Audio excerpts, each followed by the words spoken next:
ইপিনে খালী হৈ পৰিছে তিনিচুকীয়া, মাকুম, ডুমডুমাৰ লগতে জিলাখনৰ অন্যান্য স্থানৰ বহু তেল ডিপু।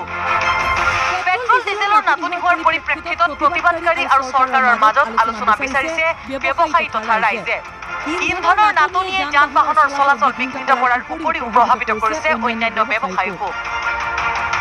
চৰকাৰে এইটো ক'ব বিচাৰিছে আলোচনা বিলোচনা কৰি পেলাই যাৰ যিটো প্ৰব্লেম হৈছে ইউনিয়নৰ সেইটো ডিচিশ্যন লৈ পেলাই ভালকৈ পাব্লিকৰ কাৰণে সুবিধা কৰি তুলি দিয়ে। আমাৰ প্ৰব্লেম হৈছে আমাৰ বিজনেছৰ মূল হৈছে প্লাছ বেছি প্ৰব্লেম হৈছে কাষ্টমাৰ।